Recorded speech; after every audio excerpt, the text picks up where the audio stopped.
Hello friends, আপনারা কেমন আছেন? আশা করি আপনারা সকলেই ভালো আছেন। প্রতাপ একাডেমি কোচিং পরিবারে আপনাদেরকে সকলকেই স্বাগত জানাই। আজকের এই ভিডিওতে ডিএ সংক্রান্ত একটি গুরুত্বপূর্ণ আপডেট নিয়ে চলে এসেছি। চলুন তাহলে দেখে নেওয়া যাক কী গুরুত্বপূর্ণ আপডেট উঠে আসছে। রাজ্যের মডিফিকেশন আবেদনে কি কি লেখা রয়েছে আজকের এই ভিডিওতে আমরা দেখে নেব। পশ্চিমবঙ্গ সরকার বকেয়া মহার্ঘ ভাতা বা ডিএ মেটানোর বিষয়ে সুপ্রিম কোর্টে একটি আবেদন করেছে, যেখানে তারা 25% বকেয়া ডিএ মেটানোর জন্য কিছু গুরুত্বপূর্ণ যুক্তি তুলে ধরেছে।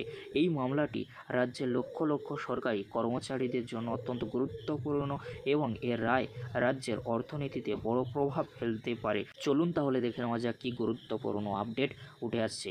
রাজ্য সরকারের প্রধান যুক্তি হলো মহার্ঘ ভাতা বা ডিএ প্রদান করা নিয়োগকর্তার ইচ্ছার ওপর নির্ভরশীল। এটি কোনো বাধ্যতামূলক বিষয় নয়। সরকার মনে করে যে ডিএ প্রদান করার বিষয়টি সম্পূর্ণভাবে রাজ্যের আর্থিক পরিস্থিতির ওপর নির্ভর করে এবং এটিকে বাধ্যতামূলক হিসেবে চাপিয়ে দেওয়া যায় না।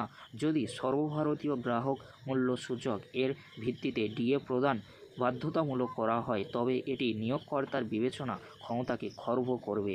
রাজ্য সরকার মনে করে যে প্রতিটি রাজ্যের আর্থিক পরিস্থিতি ভিন্ন, তাই কেন্দ্রীয় স্তরের মূল্যসূচকের সঙ্গে ডিএকে যুক্ত করা ঠিক নয়।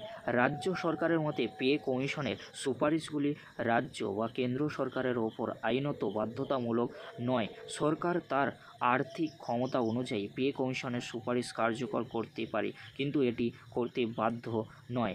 রাজ্য সরকারকে কেন্দ্রীয় সরকারের কর্মচারীদের মতো একই হারে ডিএ দিতে বাধ্য করা যায় না, কারণ এটি সাংবিধানিক এবং যুক্তরাষ্ট্রীয় কাঠামো লঙ্ঘন করবে। রাজ্য তার নিজস্ব আর্থিক নীতি অনুযায়ী ডিএ নির্ধারণ করার ক্ষমতা রাখে। রাজ্য সরকার জানিয়েছে যে বিপুল সংখ্যক কর্মচারী এবং দীর্ঘ সময় ধরে বকেয়া থাকার কারণে 1 এপ্রিল 2008 থেকে 31 ডিসেম্বর 2019 এই মুহূর্তে বকেয়া মেটানো একটা বিশাল আর্থিক বোঝা। এই বকেয়া মেটানোর জন্য রাজ্যকে কেন্দ্রীয় সরকারের কাছ থেকে অতিরিক্ত ঋণ নিতে হবে, যার জন্য কেন্দ্রের অনুমোদন প্রয়োজন। এই বিপুল পরিমাণ অর্থ জোগাড় এবং ডিএ বিতরণের নীতি চূড়ান্ত করার জন্য রাজ্য সরকার কমপক্ষে 6 মাস সময় চেয়েছে।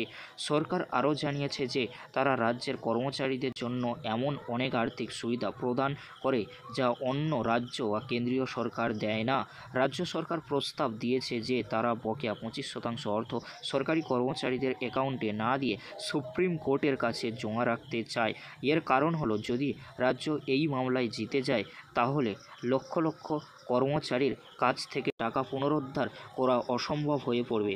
যদি রাজ্যের আবেদন খারিজ হয়ে যায়, তাহলে আদালত থেকেই কর্মচারীদের টাকা বিতরণ করা হবে। এই মামলাটি বর্তমানে সুপ্রিম কোর্টের বিচারাধীন এবং এই রায়ের দিকে তাকিয়ে রয়েছে রাজ্যের সকল সরকারি কর্মচারী। এই ছিল গুরুত্বপূর্ণ আপডেট। যদি ভিডিওটি হেল্পফুল হয়ে থাকে অবশ্যই শেয়ার করে দেবেন। আজকের এতটুকু, পরবর্তীতে দেখা হচ্ছে নেক্সট ভিডিওতে। ভিডিওটি দেখার জন্য আপনাদেরকে অসংখ্য ধন্যবাদ।